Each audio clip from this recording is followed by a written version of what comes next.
Yes, sir. Okay, great. Good evening, good afternoon, wherever you are in the world. Thank you very much for all our distinguished faculty for being here this evening. We are on to Module 7 of the Uro-oncology certification course. And today we are going to talk about locally advanced and high-risk prostate cancer, the hormone-naive metastatic prostate cancer, and the management of lymph node positive cancer. These are difficult decisions. They are difficult conditions to manage. And we're very fortunate to have a galaxy of stars from Europe to talk on these issues. And they are experts in their field. We have tonight Dr. Christian Bach, Director of the Robotic Surgery Department of Urology in Cologne University in Germany, an old friend and an expert in prostate cancer. So he will be talking about the lymph node positive cancer. Uh, Then my friend Thanos Papasaurus, professor of urology, academic personality known throughout the world in the urological circle, both for endourology and for oncology. So we are very fortunate to have Papasaurus today with us. Um, our first presenter is my old friend Mihaly Chrysopos. We had some time together, long time back in London at Central Middlesex.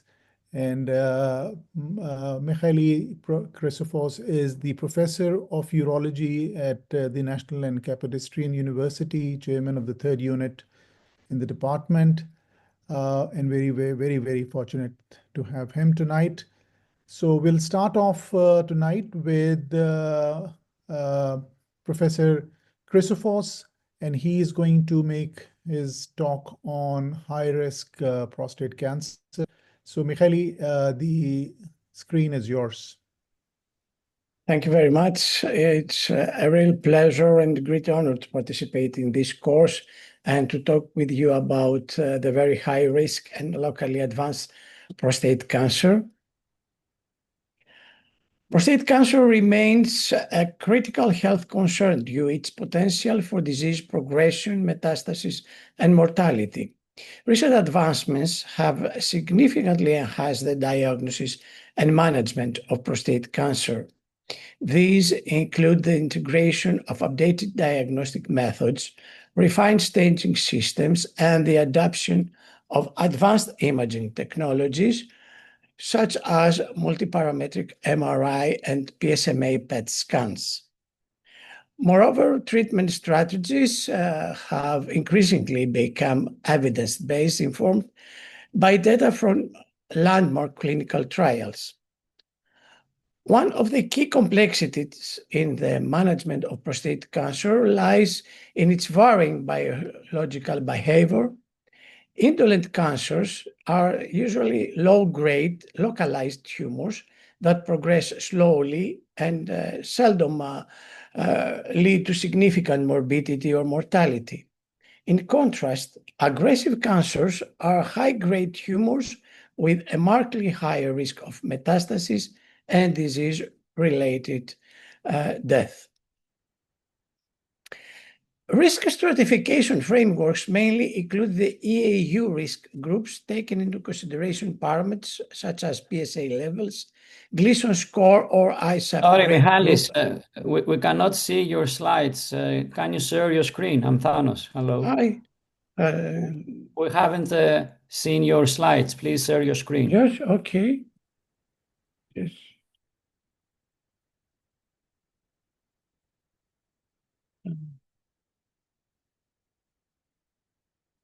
Already done there. Let's see.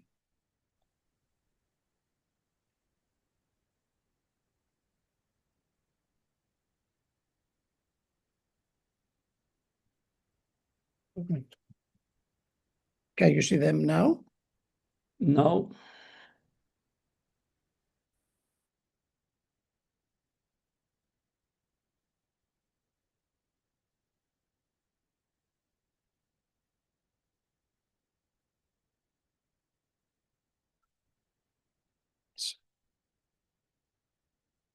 See what happened.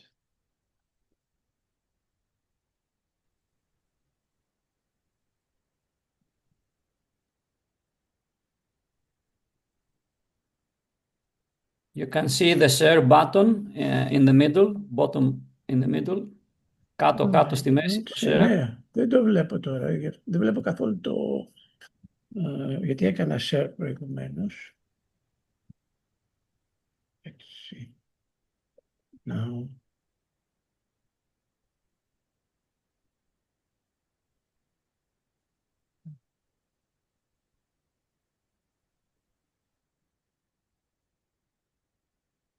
And our friend showed us a very nice picture of you a few years ago, initially.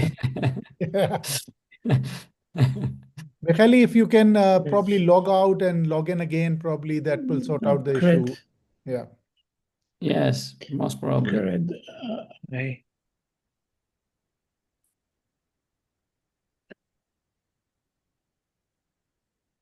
Now?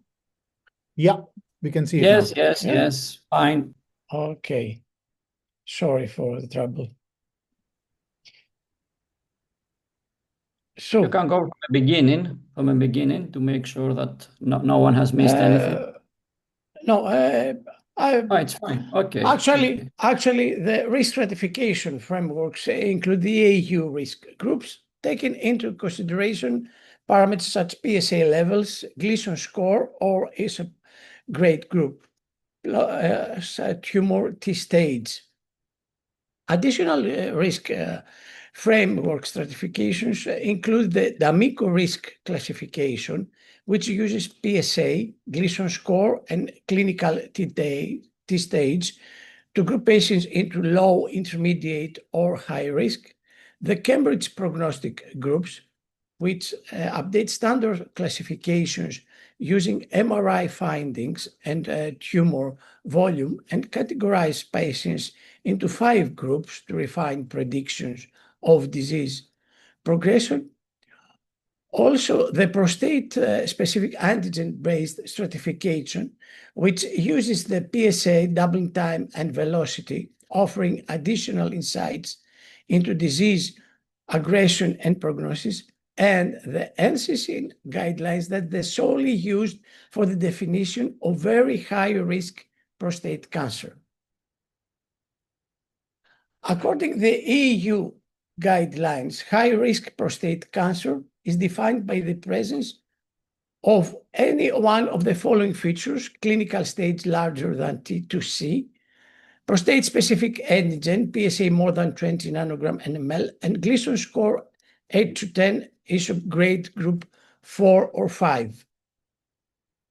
High-risk prostate cancer patients are more likely to have locally advanced or metastatic disease and therefore require multimodal treatment approaches. Locally advanced prostate cancer is defined by advanced clinical staging, including T3 or T3A or B clinical stage, or T4, where is direct tumor fixation or invasion into adjacent structures. Lymph node involvement may be absent or present at regional level, and elevate PSA levels more than 20 nanogram ml usually indicates a higher tumor burden. Histologically, the disease is usually high grade with Gleason scores ranging from 8 to 10, and that signifies an aggressive tumor biology. Very high risk disease, according to NCCN guidelines, is typically defined by clinical features such as T3B or T4 tumors, a primary Gleason grade group 5, involvement of more than 4 biopsy cores with high grade ISO, and the presence of regional lymph node metastasis, clinical N1. For patients with high risk or localized or locally advanced prostate cancer, is strongly recommended to perform metastatic screening using PSMA PET-CT if available, or at least cross-sectional abdominopelvic imaging and a bone scan. Patients with a very high risk prostate cancer benefit for a multidisciplinary treatment approach, which includes surgery, radiation therapy, and systemic therapy. The management plan is individualized based on the patient's health status, disease extent, and treatment goals. The indicated treatment modalities for very high-risk prostate cancer include radical prostatectomy, which is reserved for fit patients with organ-confined disease and not distant metastases. The procedure includes extending lymph node dissection, which is mandatory due to oncological concerns, and nerve-sparing surgery is not recommended due to oncological concerns. Radical prostatectomy should be followed by adjuvant or early salvage radiotherapy combined with ADT androgen deprivation therapy. Potential complications consist of higher rates of urinary incontinence or erectile dysfunction may require close monitoring for PSA persistence after surgery. On the contrary, in locally advanced prostate cancer, radical prostatectomy combined with extending pelvic lymph node dissection is a treatment option for selected patients with clinical stage T3A, particularly those who are younger, in good health, and have potentially tumors without evidence of distant metastasis. The 5-year biochemical recurrence-free survival ranges between 50 and 70%. Moreover, there is a higher risk of positive surgical margins, up to 40%, reflecting the difficulty and technical challenges achieving complete tumor excision in locally advanced disease. Radiotherapy plays a central role in the management of very high-risk prostate cancer. External beam radiation in the form of IMRT or VMAT, 78 to 80 Gauss, to the prostate is the standard approach. In the patient with clinically positive pelvic lymph nodes, radiation is recommended, and the addition of ADT therapy for 2 or 3 years has been shown significantly improve survival. A brachytherapy boost with high dose or low dose brachytherapy in combination with external beam radiation allows further dose escalation in selected patients. Hypofractionated radiotherapy is used to reduce the overall treatment duration while maintaining the oncological efficacy. Radiation therapy remains also the cornerstone for the management of locally advanced prostate cancer. In the same way with IMRT or VMT combined with ADT for the 2 years, target to the prostate in order to minimize the exposure to surrounding tissues in clinical N0 patients, and potential side effects include urinary incontinence, rectal toxicity, or erectile dysfunction. In selected patients with high intraprostatic tumor burden, a brachytherapy boost may be added to the external beam radiation, allowing a concentrated dose directly within the prostate.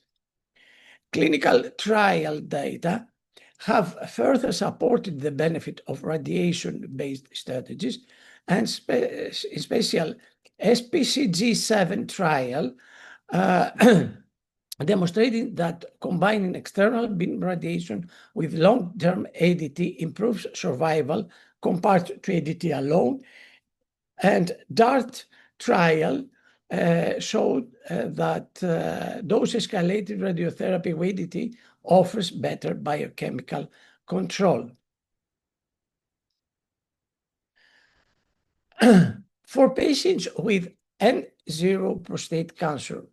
Radical prostatectomy can be considered as a part of multimodal therapy, although the supporting evidence is weak.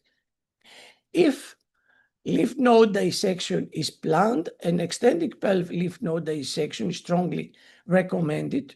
Radiotherapy options include MIRT with VMAT, with image-guided radiotherapy, and ADT have a strong recommendation. In certain patients with good urinary function, IMRT plus IHRT with brachytherapy boost in combination with a long-term ADT can be considered, but it has a weaker evidence.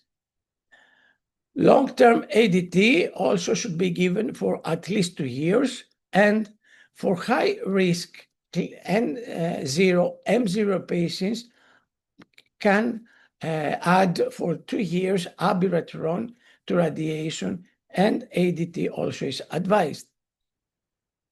Similarly, for clinically N1, M0, this combination is also recommended, external beam radiation plus ADT plus abiraterone.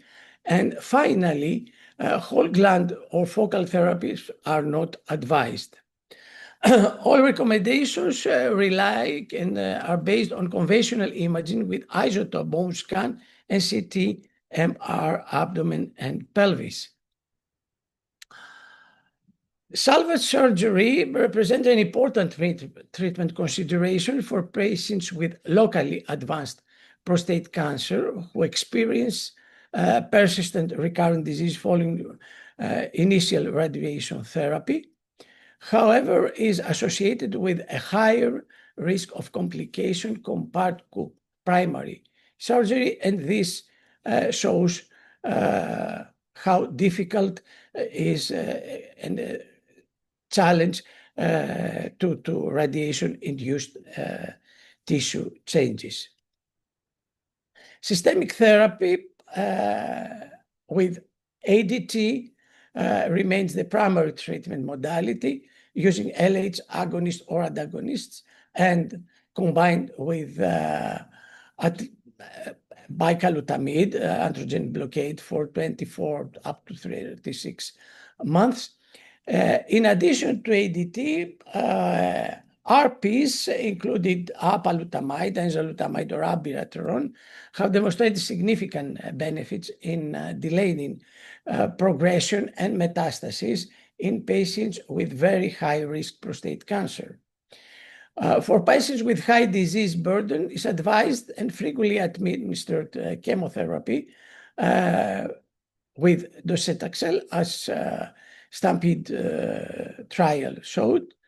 And in cases which are involved BRCA mutant tumors, PARP and particularly olaparib show benefits, survival benefits. 2 studies, the Scandinavian Prostate Cancer Group and Early Prostate Cancer Program, provided valuable insight in the treatment strategies for patients with locally advanced prostate cancer. Each one is addressed in different therapeutic approach and patient populations.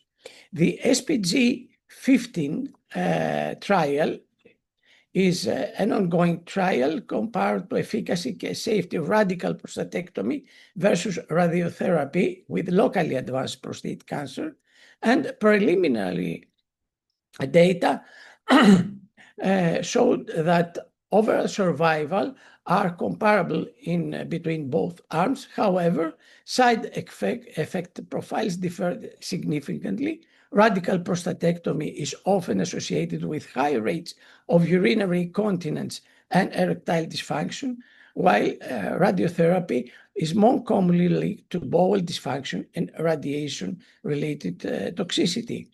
The key clinical implication is that patient selection must be individualized, taking into consideration comorbidities, life expectancy, and preference regarding the side effect profiles.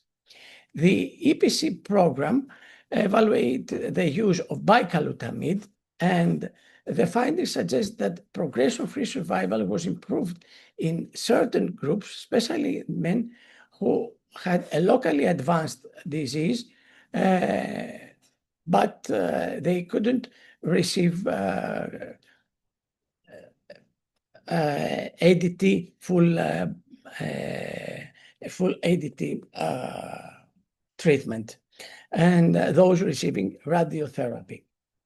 However, no constant overall survival benefit was demonstrated across all patient groups. Bicalutamide was generally well tolerated, but had side effects such as gynecomastia and breast pain. And the clinical implication of bicalutamide may be an alternative in specific cases, particularly in patients unfit for androgen deprivation therapy or radiotherapy. Abiraterone, as we said previously, is an androgen receptor inhibitor that can be used in association with ADT, and apalutamide is also being investigated for potential benefit in high-risk localized prostate cancer. Patients with very high risk and locally advanced prostate cancer, the follow-up should include PSA testing every 3 to 6 months for the first 5 years and then annually. In the event of biochemical recurrence, advanced imaging modalities such as MRI or PSMA PET should be done to localize disease. And given the prolonged use of androgen deprivation therapy in this population, must be monitoring the bone health for osteoporosis.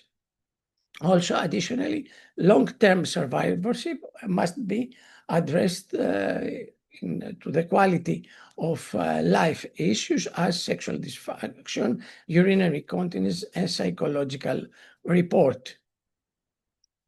In patients with very high risk and locally advanced prostate cancer, the 5-year overall survival rates in patients with combination therapy is 70 to 85%. Regarding biochemical recurrence, outcome based on treatment modality, so after radical prostatectomy ranges between 50 and 70%, and when radiotherapy plus IDT is given, the percentage is about 60 to 80%. Additionally, distant metastasis has been shown to improve notably with multimodal therapy. To sum up, in the context of non-metastatic asymptomatic prostate cancer, the EU guidelines categorize the high-risk localized and locally advanced disease as distinct entities that requires aggressive multimodal strategies and that improve long-term outcomes.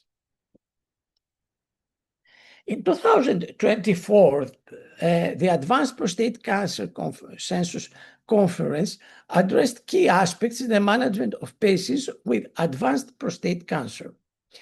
Regarding staging, there was noted discordance between digital rectal examination and MRI, with MRI being the preferred modality. In the management of high risk and locally advanced prostate cancer, the preferred treatment approach includes radiotherapy combined with androgen deprivation therapy with or without the addition of abiraterone. For patients with clinically positive lymph nodes, clinically N1, the panel strongly favored a combination of radiotherapy plus ADT plus abiraterone for 2 years. And additionally, another 65% of participants supported discontinuing the ADT after the 2 years. Lastly, in the context of lymph node dissection for locally advanced disease, there was no consensus on if pelvic lymph node dissection can be safely omitted in patients with negative PSMA test. For patients with PT3B and 0 ISO grade 4-5 R0 status who exhibit non-significant postoperative PSA, there is a strong consensus for monitoring with PSA in case of PSA rise followed by early salvage therapy. Conversely, in patients with R1 with non-significant postoperative PSA, there wasn't consensus regarding the next step. 73% was in favor of monitoring an early salvage therapy in case of PSA rise. Additional treatment for P1N1 disease, there was no definitive consensus. For patients with 1 or 2 positive lymph nodes, 39% was in favor of radiotherapy and systematic therapy. In contrast, for those with more than 2 lymph nodes, 61% was in favor of this combined approach. Concluded the treatment options for very high risk and locally advanced prostate cancer include radical prostatectomy with lymphadenectomy, no nerve sparing, radiotherapy with IMRT, VMT, IGRT, and hypofractional radiotherapy or brachytherapy boost if it is recommended, with long-term ADT of 2 or 3 years. Systemic therapies include ADT augmented with ARPs, apalutamide, enzalutamide, abiraterone, chemotherapy when it is a high metastatic burden or high volume, and PARP inhibitors if BRCA mutated tumors exist. Non-surgical or radiotherapy options as ADT monotherapy can be used only for local therapy in patients with poor prognostic factors. So the journey in managing locally advanced and high-risk prostate cancer has been marked by significant progress. Our hopes remain to set an even more personalized, patient-centered future where outcomes and quality of life continue to improve hand in hand. The advances so far are a testament to the dedication of clinicians, researchers, and patients alike.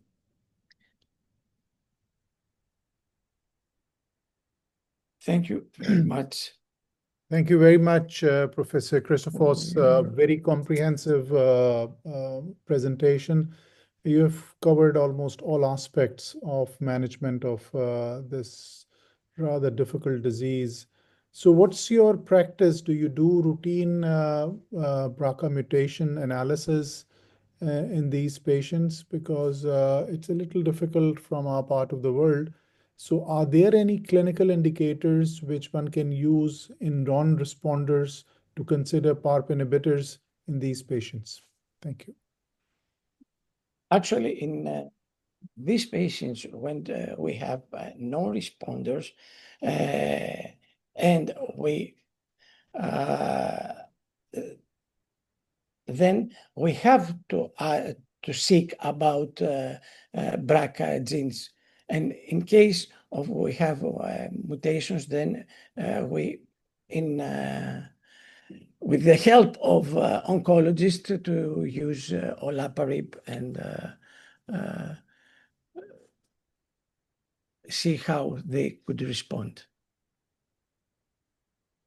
Thank you very much. Vijat, you would like to introduce our next speaker? Sure. So next would be Chris Bach, and he would be presenting about the management of. I think Dr. Papasaurus is our next presenter. Chris is looking crisp today. It's a very nice beard that he's growing, a French beard for a German. Very nice.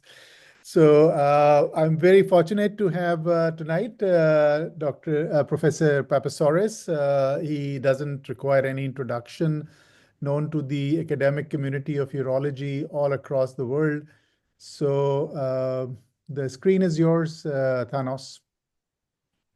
Yes, thank you. I believe that you can see the slides properly. Yes, we can see your slides. Excellent, thank you. So thank you very much for the kind introduction, and it's a pleasure for me. Thanos, we were seeing your yeah, we can see it now. Thank you. Okay. Now, wait a minute, because it's summer mode here, and we need to fix all these things. Wait a minute.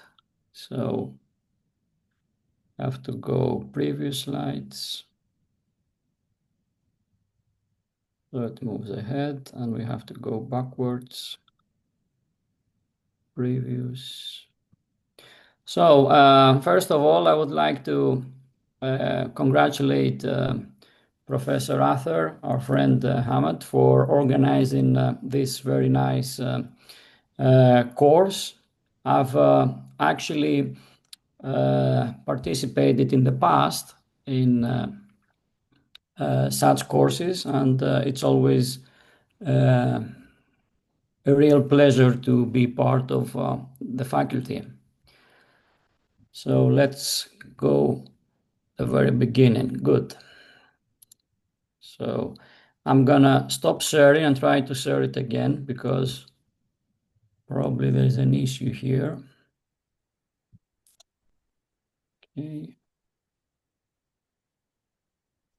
Good. Okay.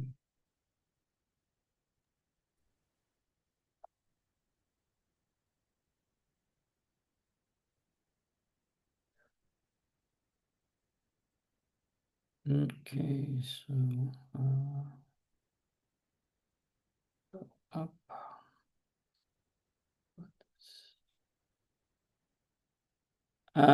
Can you see now the first slide? Yes, we can. If you just go into the presentation, the full screen mode, I think that. That's what I did before, and okay, that's fine. Then I think you can. I believe now it's okay. Yes, it is. It is. Fingers crossed it will remain. So great being among you.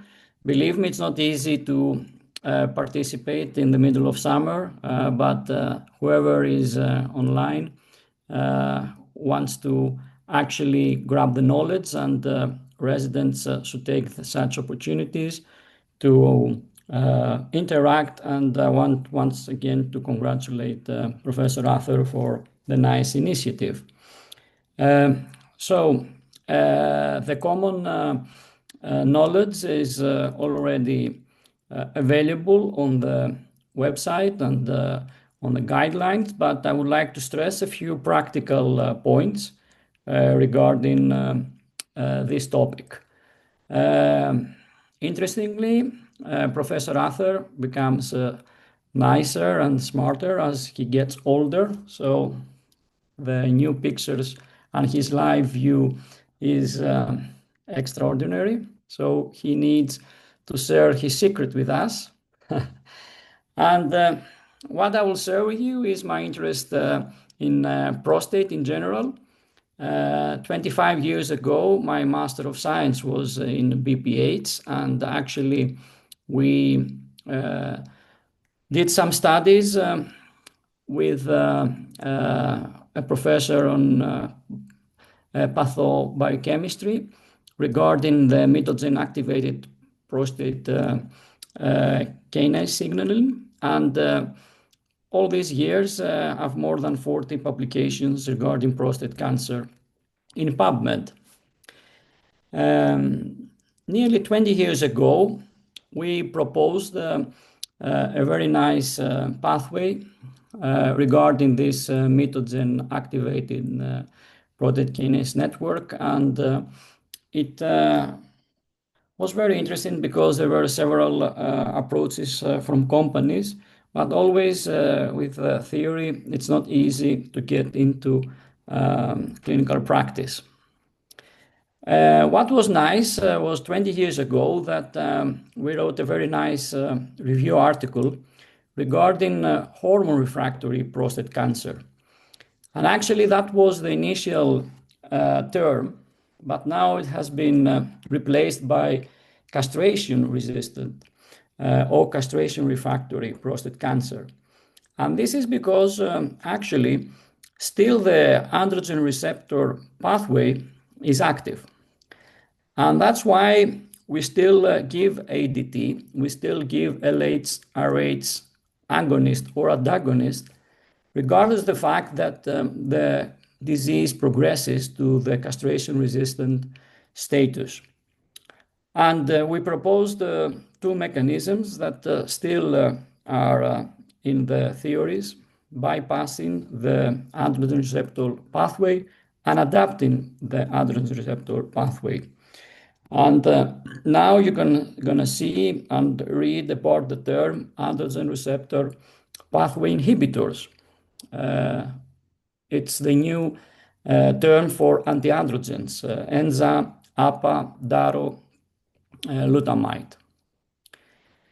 Now, why are we dealing so much with prostate cancer, and why all this mess with studies and great costs?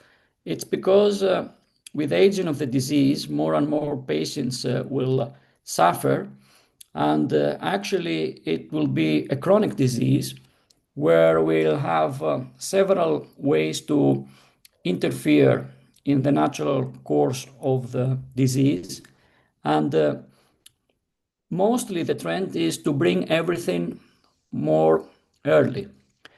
So regarding the question that Professor Arthur mentioned before, how we're going to deal with high-risk patients. High-risk patients are the crucial point where we should be very aggressive.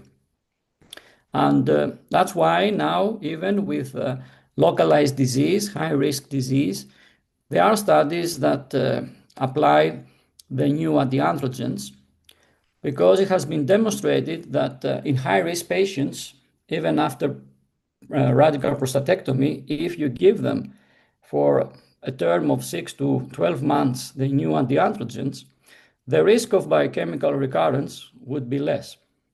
And there are such studies for enzalutamide and apalutamide. And as initially we were giving all the new antiandrogens in the later diseases, status of the disease, now we are giving this in early phases. So high-risk patients should be identified, and genetic testing should be done, as in all patients with castration-resistant disease. That's what should be done. And in countries like the States, olaparib or other PARP inhibitors are prescribed only if you have done the genetic testing. In Europe, the EMA has approved such agents even in BRCA negative patients, because everyone will benefit. But patients that have genetic testing and are mutants, they are mutant with BRCA, will benefit more.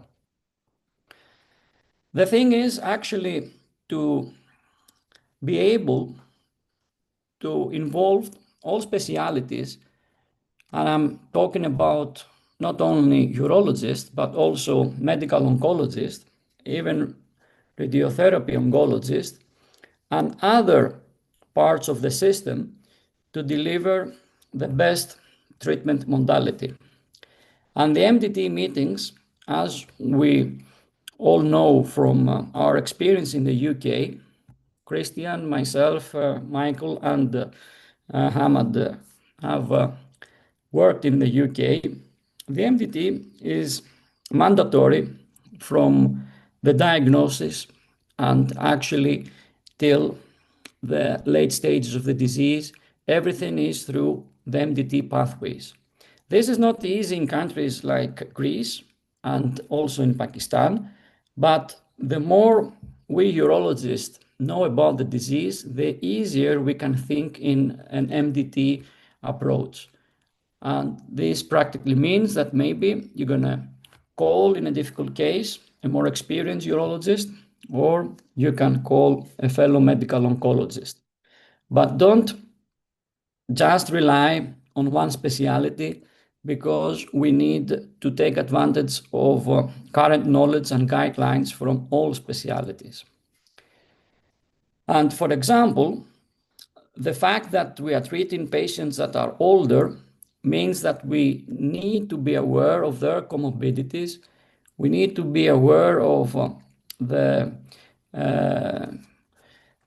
toxicity profile of each drug, and actually the interactions that drugs have between each other, because we all actually focus on the efficacy regarding overall survival or progression-free survival, but the quality of life is something very important that we need to take into consideration when dealing with all these patients. And it's very, very important to have this in mind. And that's why there are specific subspecialties like geriatric oncologists that can actually follow some clinical frailty scales. And that's the crucial question that we need to answer: if the patient is fit to undergo one treatment or another. And this is very important for chemotherapy, for immunotherapy, for PARP inhibitors, because all these treatment modalities have side effects. And we as urologists are not very experienced in dealing with these side effects. The good thing is that the new antiandrogens, and I'm talking about abiraterone and enzalutamide, darolutamide, and apalutamide, have not such big side effects. So the good thing is that we can administer them and we can deal with the minor or grade 2 side effects of these new antiandrogens.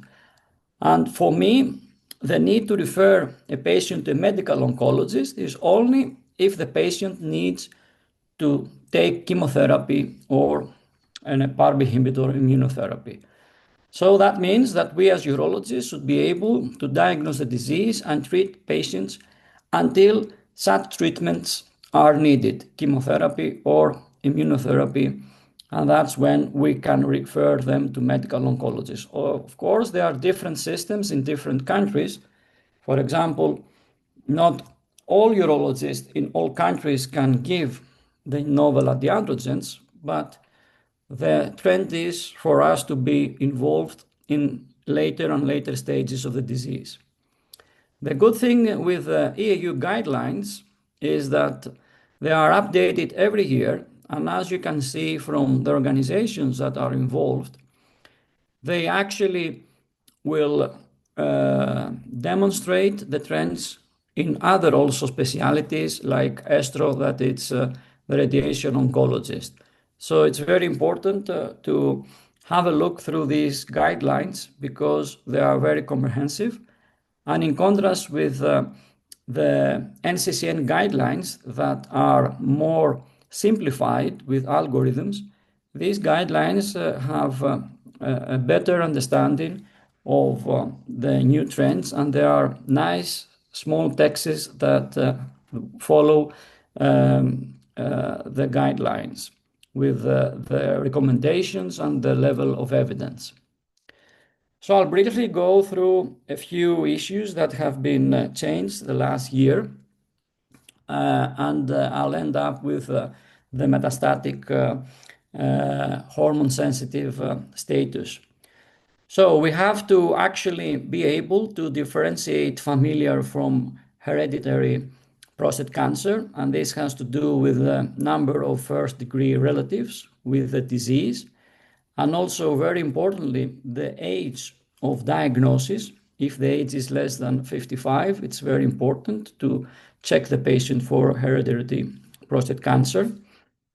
The question now regarding the family history is not only if your dad, brother, uncle suffers or suffered from prostate cancer, but also if mother, sister, aunt suffers or suffered from breast cancer. And that's why BRCA2 is involved. And this actually justifies why we should ask these things. And germline testing is actually very popular in the States. And there is an issue of cost, but cost now is less and less. In Greece, the BRCA1 and 2 mutation test is about 400 to 600 euros. And it was more expensive before, but there are specific programs that actually we can use to have some funding for this test if needed. I won't go through details that you already know, but it's crucial to be able to identify grade 4 and 5 prostate cancer grade groups because they are of the highest risk and the actual prognosis is worse. As we know, in the EU guidelines, the differentiation between the risk is low, intermediate, and high, and the D'Amico criteria are heterogeneous because you can see we may have different ISUP grade, different PSAs, and different T stages. So they are not very clear, and that's why we need to have more data regarding the classification. And this is better demonstrated with the NCCN guidelines, where they have the very low risk group, and the intermediate group is actually differentiated to favorable and unfavorable. And also there is a last group, very high risk group. This is very important for active surveillance protocols because once we can identify the very low group, we can actually suggest active surveillance. And this is very important not to have over-treatment or under-treatment. And actually, genetic testing to differentiate the low risk to very low risk is free in the States because once this diagnosis is done, the insurance won't pay the patient a robotic surgery because the active surveillance protocol would be more advisable. So there are several pros and cons regarding reimbursement in such tests. And what I want to add from the States is the CAPRA scoring assessment, the risk assessment with the age, as mentioned before, and the percentage of positive biopsies. Regarding polyparametric MRI, if you go through the table in the EU guidelines, it will help you differentiate the grade PIRATES 3 if you need to biopsy or not, and this has to do with the PSA density. So if the PSA density is low, you don't need to suggest biopsy because PIRATES 3 is a gray zone. Now, regarding the biochemical recurrence, it's very important if you have the doubling time above 1 year or less, and we are mainly speaking about radical prostatectomy, but also after radical initiation therapy, it could be 1.5 years. So this is the pathway, the journey, sorry, of the patient and the doctor that we follow our patients.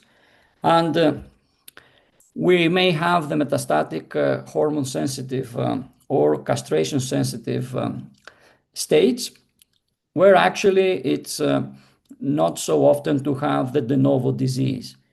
We had many cases of de novo metastatic disease after and during the COVID period because patients didn't do any PSA screening and they actually presented with high PSAs and metastasis.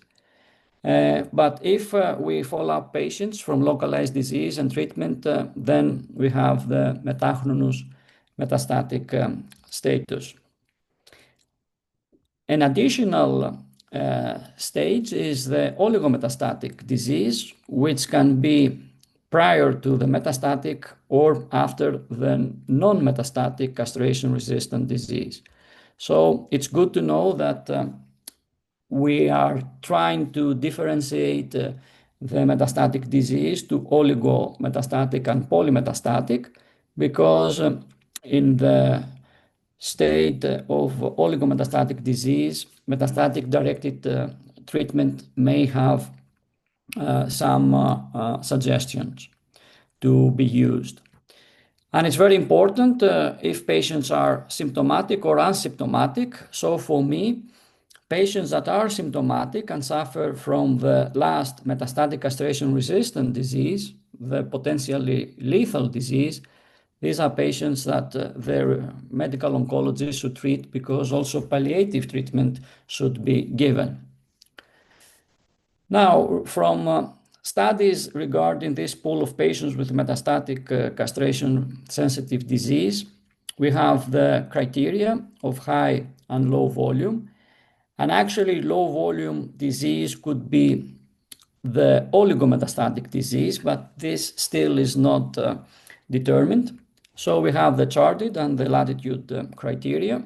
You can go through these information and you need to differentiate high and low volume disease because as we understand, once the journey goes from localized and oligometastatic to high volume disease, the role of local treatment is limited and the systematic treatment is actually needed. So in the old days, we were just given ADT and the first generation anti-androgens. So that was complete androgen blockage. But this now is not the case. It's malpractice just to give ADT. So we actually have to differentiate if it's low or high volume and if it's synchronous or metachronous low volume. And this is because when we have the synchronous low volume, local treatment may have some benefit in such patients. If it's metachronous, then the androgen receptor pathway inhibitors, the novel anti-androgen, along with ADT, are recommended. And as we all know, high volume disease needs aggressive treatment and chemotherapy has also a role. This is something that I've made with all the studies just to demonstrate that ADT monotherapy is not enough and it's wrong. And as you can see, we have many studies, Stampede, Latitude, Arches, Titan, Arasens, and all these actually assess the novel anti-androgens. And it has been demonstrated that we should give something more instead only of ADT. I won't go through details regarding the recommendations, but you can see that we have many strong recommendations regarding the MDT, regarding the immediate systematic treatment when we have symptoms, regarding the LHRH antagonists, when we have actually patients with clinical complications such as spinal cord compressions, rare cases, and as I mentioned before, regarding giving, in addition to ADT, the novel anti-androgens and chemotherapy. You can go through the strong recommendations, and I'm sure that if you have these recommendations in mind, you can offer patients the best treatment in this metastatic castration-sensitive disease. Weak recommendations are the old recommendation of the complete adjuvant blockage. And we should not forget supportive care, and that means that we need to offer bone protection, and there are several such agents. In Europe, we mainly use denosumab, but in countries where this is not available, biphosphonates were used in the past. And what has been stressed in the guidelines is when we have metastasis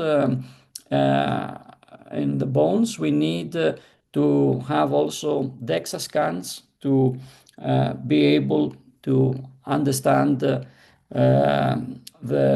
risk also of osteoporosis before the metastasis with the chronic ADT, and after we have to give the bone protection as mentioned. Now, abiraterone with cortisol is the oldest treatment as a novel antiandrogen, and actually the patent has ended for abiraterone, and we have generic abiraterone in many countries. For the novel antiandrogens, still we have the prototypes, enza, APA, and darolutamide. And as you can see, for metastatic hormone-sensitive prostate cancer, all these 4 novel antiandrogens are licensed, and we can actually prescribe them in Europe. But the question is which is best for patients. This has to do with many factors. And the adverse effects are actually very important because we have some side effects. They are not so serious, but we may have patients that have fatigue, may fall, may have fractures.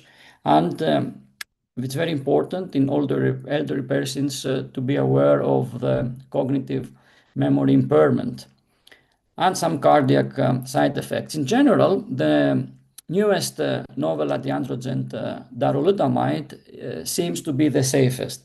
But also with apalutamide and enzalutamide, our experience is quite good.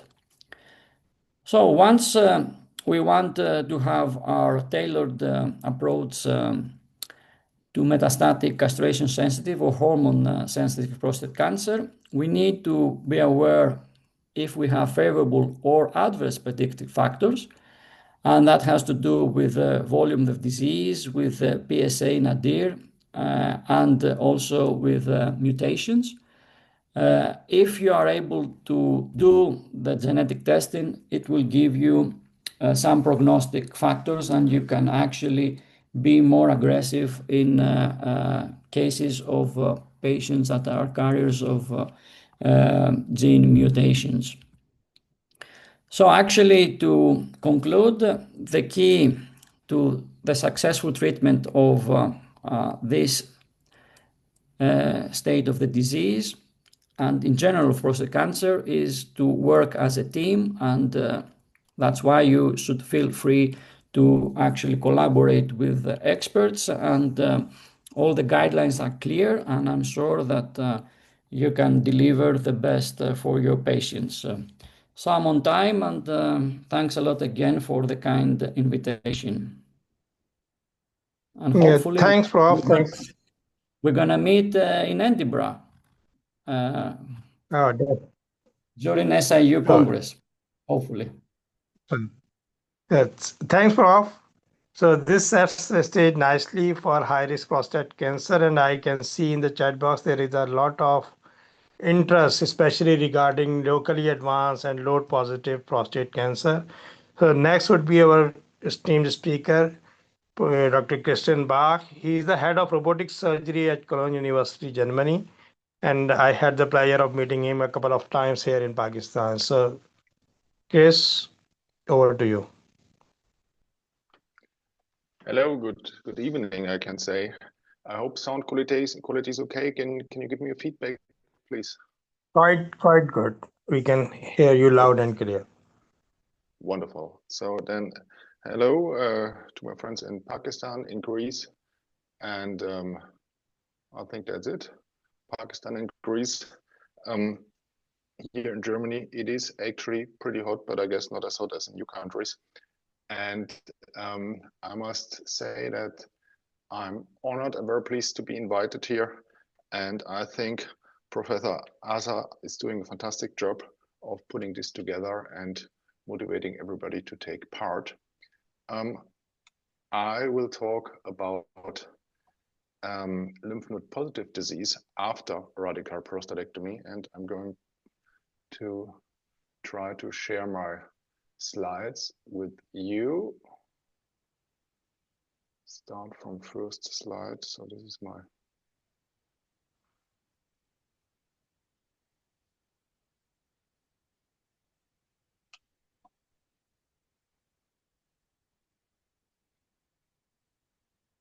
share. So do you see?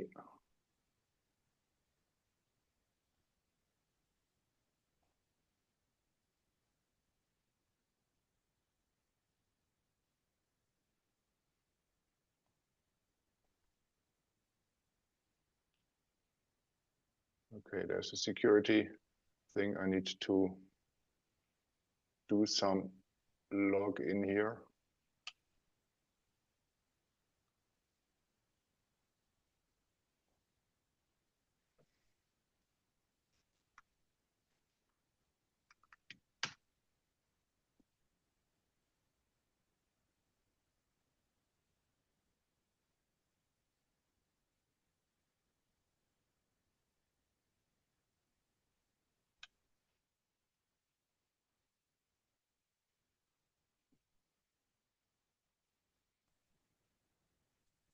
Your browser is preventing access to your share screen.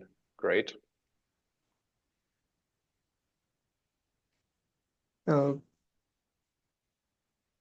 We can hear you loud and clear, but can't see your slides. You cannot see anything. Okay. No. Yeah, I'm sorry. Just give me a few seconds, like always. It will. Sure. Take your time. Just giving you the feedback. It will pan out in the end.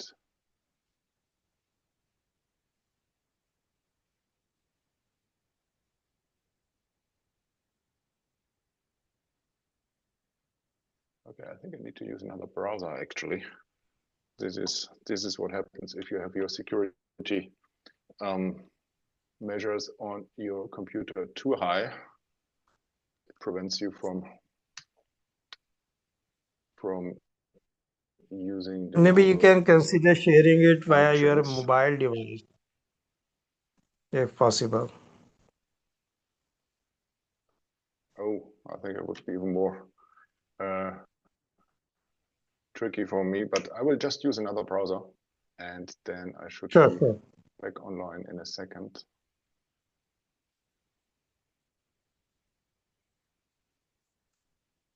Meanwhile, there are a couple of questions in the chat box which I would that would be try good to address. Great. Yeah. So first is that whether you routinely perform a pelvic lymph node dissection in patient with clinically T3 disease. I would say definitely. Most of the time, this lymph node dissection, there is some debate whether you should do it in low risk disease, but for a higher risk disease, probably you should almost always do it because if not for our purposes, the oncology people, they would really like to have a histopathological diagnosis of node positivity or negativity for that matter. Second one, there was a question by Dr. Shaukat. If there is radiotherapy and ADT in a node positive patient, whether we would you consider that the radiotherapy is radical intent or for yes, most of our radiology colleagues, they would consider even as node positive disease as potentially curative. Rather, there is increasing data that for oligometastatic disease, you try to treat them aggressively and sort of the question of whether you are doing it with disease control intent or radical intent, that sort of gets blurred. But mostly in young patients and aggressive disease, even with node positivity, consider the intent for treatment as potentially curative.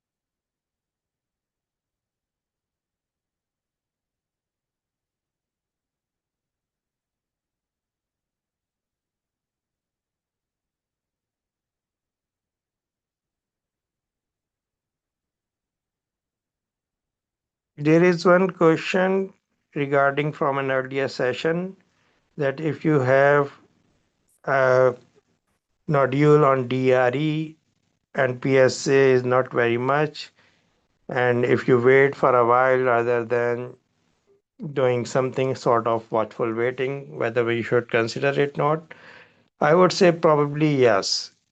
If the PSA is less than 10, and even if you feel that there is a suspicious nodule, some period of observation is not going to do much harm.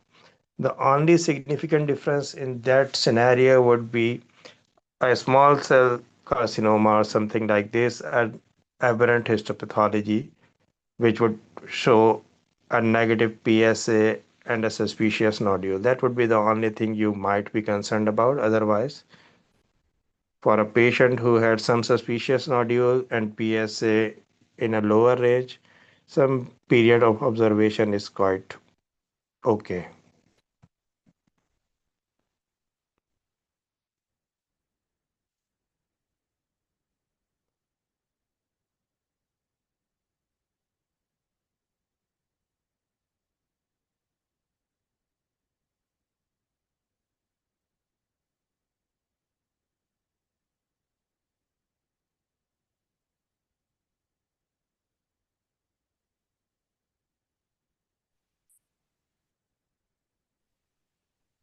No. Can you hear me now?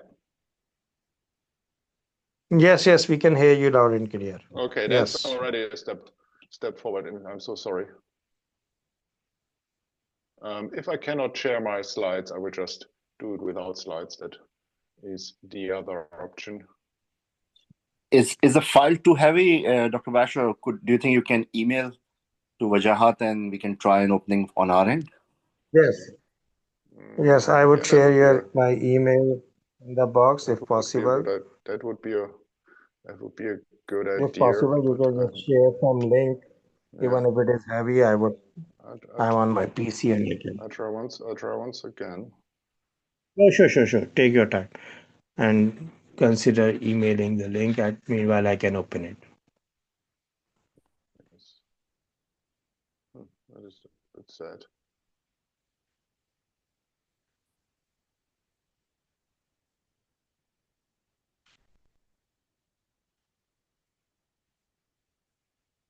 Okay, sharing doesn't seem to work. Having I said will that, email it to you. you have I think 1 gram more just by listening to the speaker, then so that might be a good option. Yeah. Say it again, please. Oh, wait, I just unplug all my monitors. That might maybe Okay, fine. So Hazratullah says solve that the problem. there can be some concern if there is a neuroendocrine tumor and PSA is normal. Yes, most of the time that is the only differential I can think of. If you have a low PSA and a suspicious nodule, the differentials should include neuroendocrine tumor and in our part of the world something like genitourinary tuberculosis. Otherwise, if it is that is not the situation, there is little harm in waiting a bit for this patient.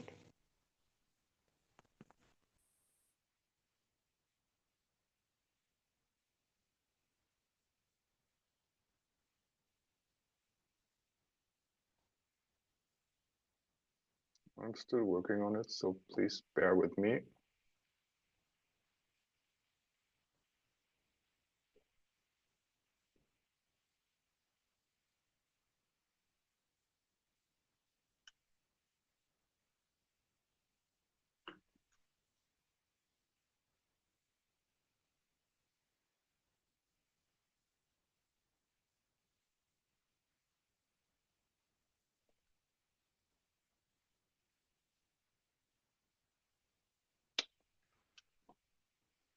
Okay, I will So, try to Dr. send you the. Khurram, I will yeah, try sure. to send. I'm so So, sorry that Dr. you're all waiting for my presentation to start. I'm really gutted. Uh, Dr.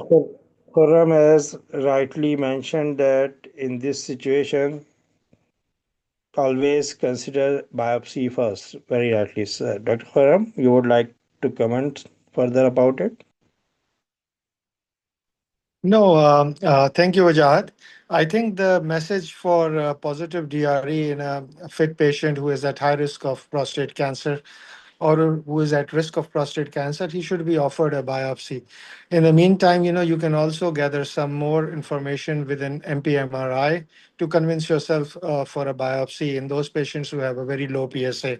And certainly, I think the senior colleagues here would agree that they have picked up over years prostate cancer, clinically significant prostate cancer in a patient who has a low PSA.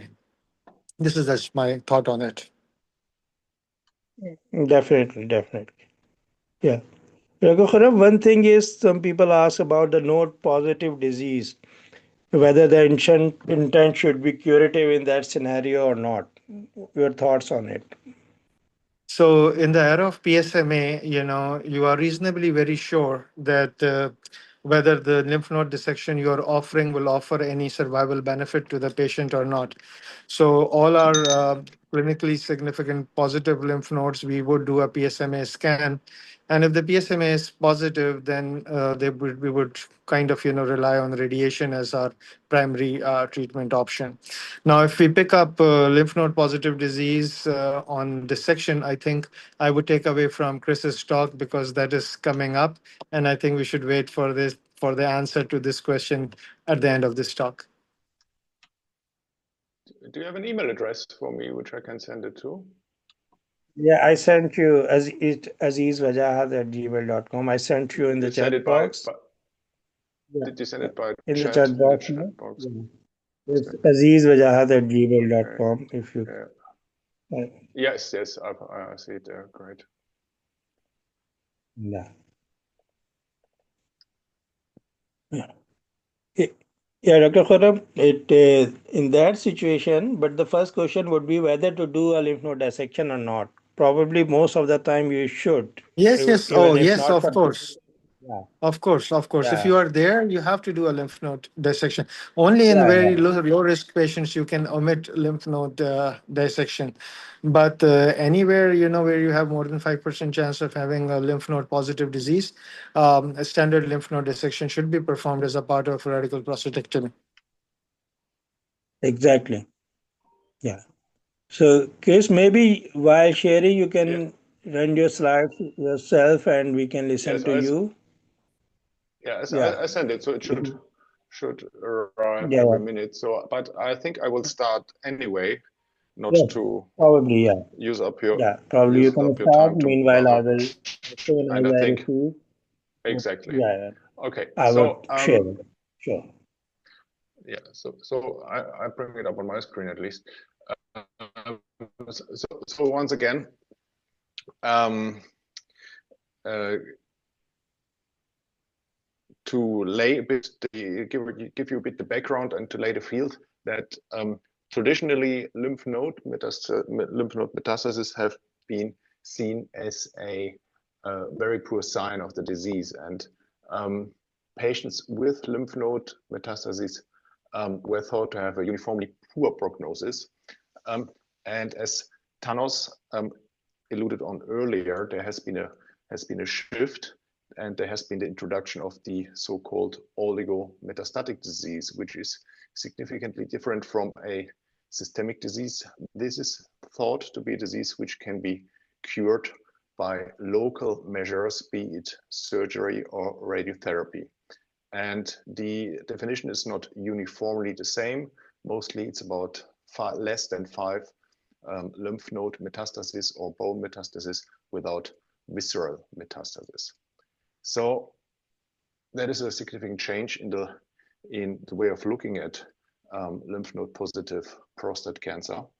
And then we need to have a quick look at the Messing trial, which is was a landmark trial, which showed that patients who had radical prostatectomy and were discovered to have lymph node positive disease, they were shown to have a much better prognosis if they were started on ADT immediately. That means adjuvant ADT and not salvage ADT. However, this trial has been conducted many years ago, and it was quite a small trial, and the population was not the population we see today. So today we have PSA testing, etc. So those data is certainly not applicable to what we are seeing today. So that needs to be refined. And putting all that together means that modern therapy concepts need to put individualized risk factors into account and need to have a multimodal approach. And it is noteworthy that the strength of the recommendations is not clearly established, and we only have retrospective data. That's a bit the problem we face at the moment. We have a lot of data, but most of it is not high quality. So once we laid the ground for that, why is the treatment of lymph node positive disease after radical prostatectomy becoming increasingly relevant? You all know that for low risk patients, we perform increasingly active surveillance. Even in Germany, where we are traditionally pretty aggressive in operating on, that is part of our medical system. We routinely and more deliberately put patients on active surveillance and reserve surgery for higher risk cases.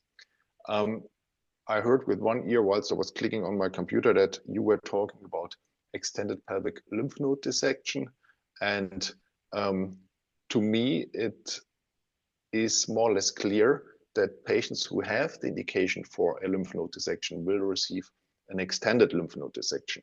However, one needs to be aware that extended lymph node dissection is causing side effects, notably lymphoseals and treatment of those. A further reason for which we are seeing more positive PN1s is that surgical treatment is increasingly offered even in oligometastatic disease I alluded on earlier. So it's becoming more and more relevant, and we need to know what we're doing with those patients. I guess you cannot see the slides, it doesn't matter. I will tell you anyway. So there is a German group who looked at the prostate cancer stage migration in the recent years, you certainly heard of. And they could find that in the years 2000 to 2012, there were 3.7%, so less than 5% PN1. And in the years thereafter, that amount doubled, so they had about 10% PN1. And I just looked up a few numbers, a few recent numbers. In one of the German reference centers, the Martini Klinik in Hamburg, they actually have more than 10, rather between 15 and 20% PN1 patients. And that all has to do with the effects I alluded to earlier, that we operate more on high-risk patients, etc. So that is something to keep in mind. Now we have done our radical prostatectomy, and as I said earlier, most likely an extended lymph node dissection. And we have our patient who has lymph node positive disease after surgery. And now we need to think about the options we have. So option number one is doing nothing, observe. Follow the PSA and only become active if the PSA goes up. Option number 2 is traditional way, as I said earlier, the messing trial, put them all on ADT immediately. Patient who has one positive lymph node is be put on LHRH with all the known side effects of osteoporosis, cardiovascular events, or metabolic problems. Third option is we put them on radiotherapy and or without hormone therapy, or we could put them on chemotherapy. So what do you think? You have a patient who has 5 positive lymph nodes after surgery. Would there be potentially a benefit of putting him on chemotherapy preemptively, or should we put him on a novel anti-androgen? So those are the options briefly outlined, and we're going to have a look at what is, or not a look, you need to listen to me, how that pans out at the moment. So there's another large cohort study which has been published in an American journal where they looked at the current situation, the current state of play of the distribution of those treatments I alluded to earlier. And about 60% of those more than 3,000 patients they looked at, they didn't receive anything. So they were PN1, they didn't receive any additional treatment. Then about 20%, they received ADT alone, about 5% radiotherapy alone, and radiotherapy with ADT was about 11%.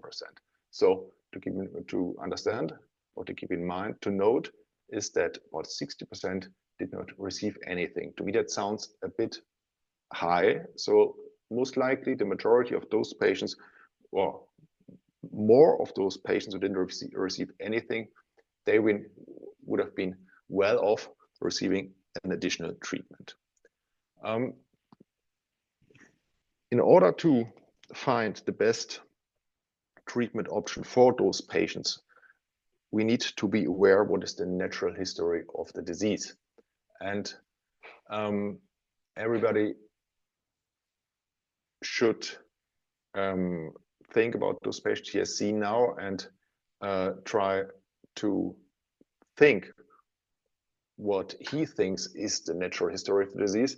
And a big study from the US could show that of all patients who had positive lymph nodes at the time of radical prostatectomy, they were after about 10 years, 30% disease-free. So 30% of those patients who have lymph node positive disease at the time of radical prostatectomy are disease-free after 10 years. That means for those patients, every additional treatment is an over-treatment with the known side effects. Those authors, you can see the studies later, didn't look only at the natural history of the disease, but they looked as well at risk factors for not being disease-free. And they found several of them. One risk factor of not being disease-free over time was a Gleason score equal or higher than 8. So that was high-risk prostate cancer in terms of Gleason score is a significant risk factor for not being disease-free in the future. They looked at seminal vesicle invasion, and seminal vesicle invasion was, so a T3B situation was as well a risk factor of not being disease-free.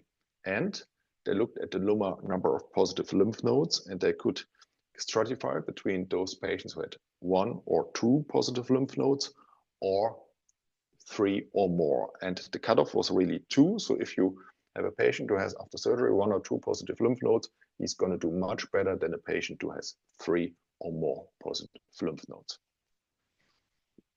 And the same results could be reproduced by Briganti and his co-workers who looked at 700 patients, and they could reproduce the same cutoff. That meaning that 1 or 2 positive lymph nodes is still okay, you could say. More than 2 positive lymph nodes after surgery is a significant risk factor for having a recurrence in the near future meaning that you should consider this patient for additional treatment. Now I want to make the bow back to a big German study which came out a few years ago, again from the Martini Clinic, and they tried to elude in the first place if there's a place, or what is the place for adjuvant rather than for salvage therapy. So adjuvant therapy means, as you all know, you perform one treatment modality, in this case radical prostatectomy, and after recovery of the patient, maybe 6 weeks later, you add a second layer of treatment, in most cases adjuvant radiotherapy.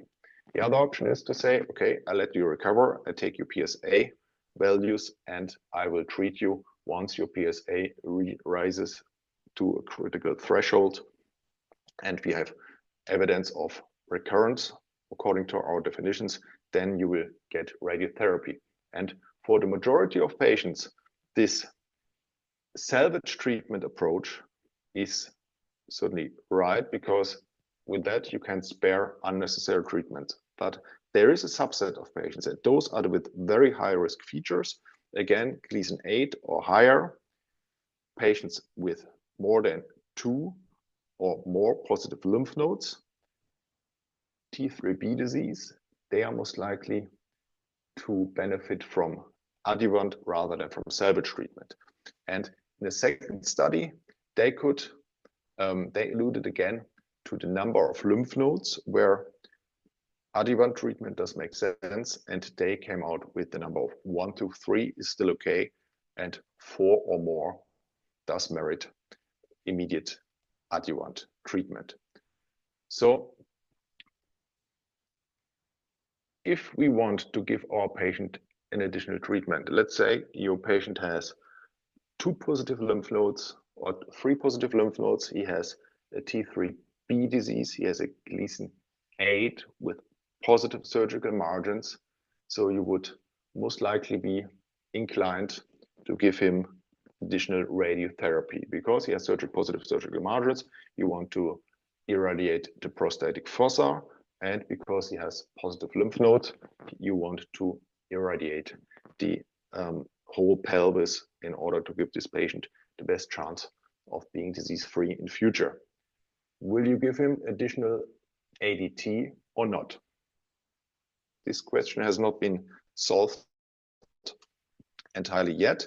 There are studies. I picked one from San Raffaele in Milan from a colleague called Andrea Bravi, and he concluded in a big cohort study that he cannot justify the addition of ADT to the postoperative radiotherapy because of all the side effects. And in contrast to that, from the same journal, the Journal of Uro-oncology, patients treated, there's another study by Mr. Wong, patients treated with multimodal radiotherapy and adjuvant hormone therapy had a significant higher overall survival rate than patients treated without this therapy. So I just wanted to highlight this controversy and the open question, should a patient in the adjuvant setting receive radiotherapy with or without ADT? This question hasn't been solved in its entirety today. It's a shame that you can not see the slides. That would make things for me easier and for you better to understand. But anyway, if you have decided that your patient needs the double whammy, he needs radiotherapy and he needs ADT, how long will you give that that ADT? And that's where the Radicals HD trial comes into play. And Chris Parker and co-workers from the UK, they came up with the result just recently in 2024 that giving a long-term ADT compared to 6 months of ADT improves metastatic-free survival in those patients receiving postoperative radiotherapy. So if you decide to give radiotherapy and ADT together, you're most likely on the safe side to give long-term ADT. So as I alluded to earlier, is there a place for docetaxel for chemotherapy in patients having had radical prostatectomy and PN1 disease? And a working group from Sweden looked at it, and they concluded that docetaxel cannot be recommended after surgery for high-risk prostate cancer because it didn't have a huge impact on survival. And as you all know, docetaxel chemotherapy is a quite toxic treatment. To the topic of novel anti-androgens, as Thanos said earlier, abiraterone, enzalutamide, darolutamide,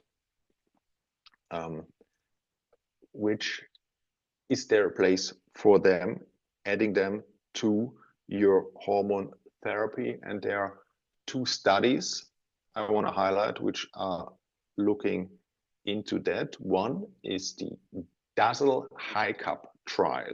DAZZLE, the darolutamide, etc. I would spare you the whole details. You can read them later in the slides. However, the idea is that patients who receive adjuvant radiotherapy treatment will be randomized to either having placebo or darolutamide whilst they're having the radiation therapy. This trial is currently recruiting and results are awaited. There is another trial which is interesting as well, and it's the Innovate trial, with the name which goes off the lips a little bit lighter. And this trial doesn't look at darolutamide. This trial looks at apalutamide, and he will give the patients for 2 years LHRH, apalutamide, and radiotherapy, or radiotherapy and LHRH without apalutamide. And then they try to clarify the question if adding this to your radiotherapy and your conventional ADT treatment confers any benefit. So my second last slide would be showing you the current EAU guidelines. And the EAU guidelines are unfortunately quite vague in the recommendations, and I will read them to you. In PN1 patients, after extended lymph node dissection, that's what we discussed earlier, that you want to perform most likely an extended lymph node dissection, discuss 3 management options based on nodal involvement characteristics. Offer adjuvant ADT is point number 1. So you need to discuss with your patient the most safe option in terms of overall survival or biochemical recurrence is most likely that you go on hormones. The second option would be you get adjuvant ADT with radiotherapy. And the third option would be we do nothing and we put you on observation and see what happens to you. And we follow closely your PSA value. And to conclude my talk and to remind you of some topics I talked about earlier, I want to say that up to 1/3 of patients without treatment have no biochemical recurrence after 10 years. That's what we've seen earlier if you looked at the natural history of the disease. Second thing I want to highlight is there are more and better and newer options than ADT alone as proposed by the Messing trial, or made popular by the Messing trial. What would be a situation to give adjuvant radiotherapy? That would be patients with highest risk features such as Gleason 8, PT3B, positive surgical margins, and more than 3 lymph nodes. That would be certainly a patient where you would give adjuvant treatment, prostatic fossa, pelvis and ADT in future, most likely together with one of those novel anti-androgen drugs. You can certainly give salvage treatment for a significant proportion of patients with not as high risk features and maybe only 2 positive lymph nodes, and they can have their salvage treatment later if they need it. And overall is to say that the evidence for treatment of PN1 patients is unfortunately still low. And I have a last point to make, which I strongly recommend you to look at later. It's my last slide, which I've stolen from Mr. Bossi, and he has summarized the mortality risk for PN plus patients from low to high. And he has as well classified the amount of patients we see and what the constellation is. So I want to give you an example. Low mortality rate and patients who we don't see very frequently are those patients which have a, for example, a Gleason 6 or a 7A prostate cancer, which have less than PT3B, meaning they have organ-defined disease, they have negative surgical margins, and they have a negative post-radical prostatectomy PSA, but nevertheless, they had, at the time of surgery, 2 positive lymph nodes. Those patients we see very rarely, although we see them. Those would be certainly patients where a strategy of observation would be recommended. They have an overall low risk, but we don't see them very infrequently. We see more those patients who have Gleason 7 to 10, who have a PT3A tumor, still negative surgical margins, and they are still in their PSA negative in follow-up, even if you use ultrasensitive PSA, and they have 2 positive lymph nodes. So those do not have the highest risk features. They would certainly be well served with observation as well. And then we have the majority of those patients, which I see after surgery, and certainly everybody who does prostatectomy, and they have a pretty high risk of mortality after surgery. And those are, according to Mr. Bossi, 75% of those patients. They have Gleason 7 to 10. They have PT3B to PT4. In accordance with that, they have positive surgical margins because they are most likely locally advanced, and they have 3 or more positive lymph nodes. Those are the patients who would benefit from local radiotherapy and ADT. And then you have those patients where you have more than 4 positive lymph nodes.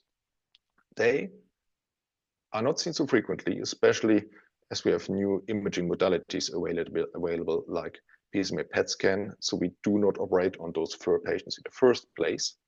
We might operate on them if, so that's what we do in our institution. So a patient comes in, has oligometastatic lymph node positive disease, maybe locally advanced prostate cancer.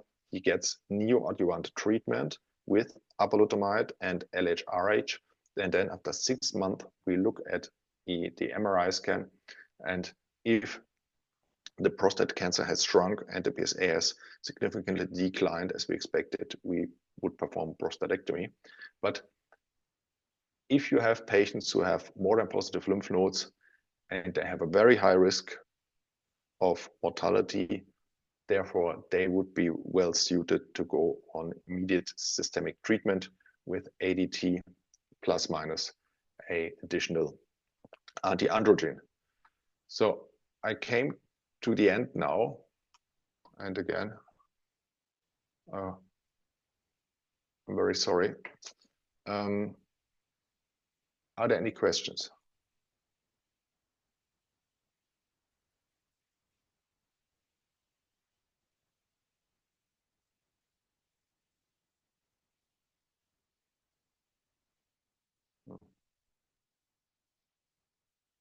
I hope you heard, or I hope you heard my talk.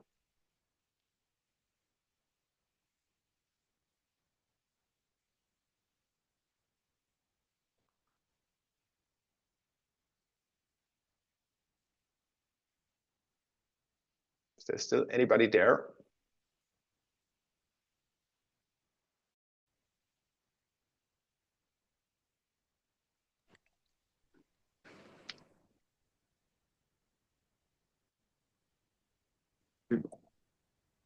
Thank you, Dr. Bach.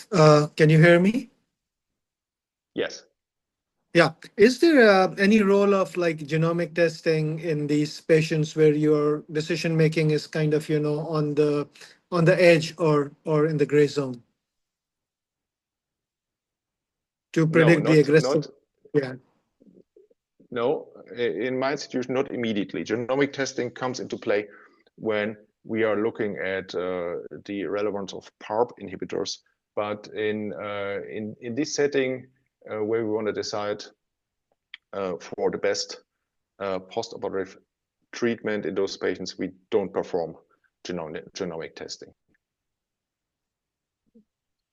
And what is your PSA threshold kind of, like do you look at the PSA velocity, the rate, doubling time, etc. in the very low PSA range, like, ultra sensitive ranges?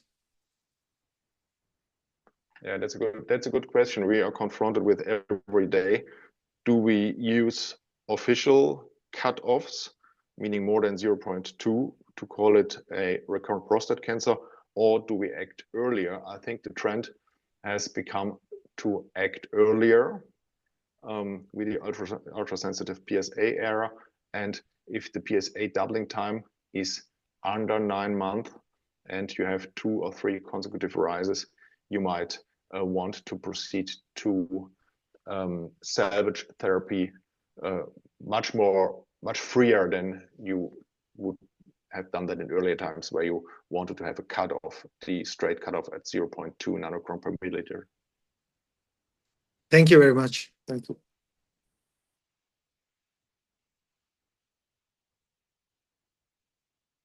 Are there any more questions, or did you all fall asleep because I didn't show you my slides?